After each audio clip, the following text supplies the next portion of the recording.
Als dat goed gaat. Hè?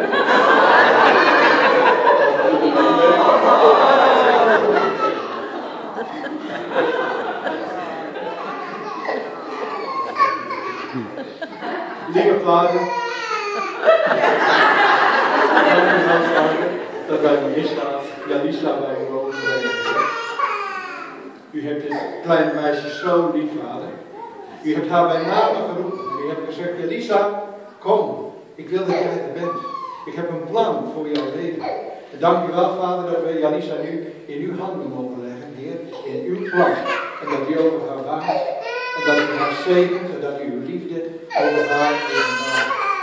Lieve vader, zegen dit kleine meisje, vader. Draag haar, help haar, bescherm haar. Vader, we maken ook banden uit het voorgeslacht die haar misschien gevangen houden. Banden die niet van u zijn, maken we los, vader, op dit moment in de naam van Jezus. We maken dit kleine meisje los, vader, van alles van de duisternis, zodat ze in vrijheid kan opgroeien naar uw wil. In Jezus' naam. Amen. Ik geef je toch een kusje, Jalisa. Nee, ik geef je toch een kusje.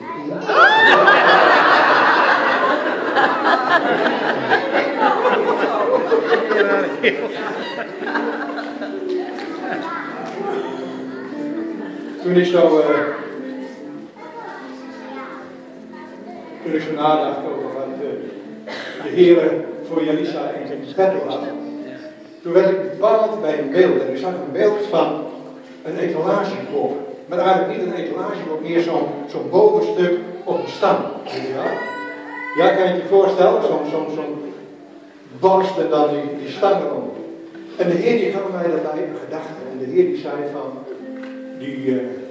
maar ik zei, Heer, wat bedoelt je daarmee? Dat zei de Heer, die pop die staat ergens in een hoek, weggezet. En die vertegenwoordigt eigenlijk mensen die een beetje uitgerangeerd zijn in de samenleving. Mensen die geen kans meer hebben. Mensen die door anderen niet meer worden gezien. En toen zei de Heer, Jalisa, heb ik een hart gegeven voor deze mensen. Zij zal deze mensen juist gaan helpen, voor hen op de bres staan en voor hen opkomen. En ze zal deze mensen brengen bij de voet van het kruis. Dat is een hele bijzondere taak die de Heer haar heeft gegeven. Maar er was nog iets.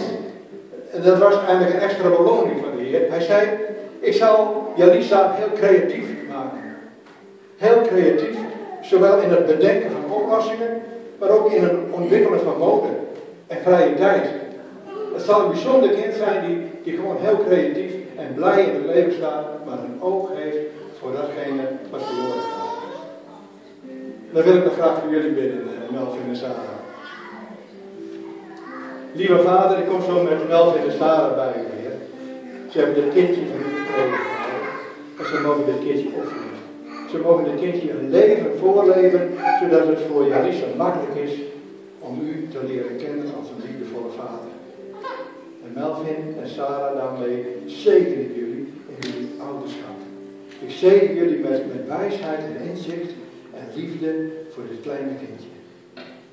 Zodat jullie zullen genieten van haar en zij zal genieten van liefdevolle ouders die over hen waken en die voor haar op de bres staan.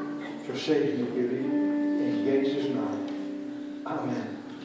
Amen. We gaan jullie nog toezingen. Of Jalisa toezingen.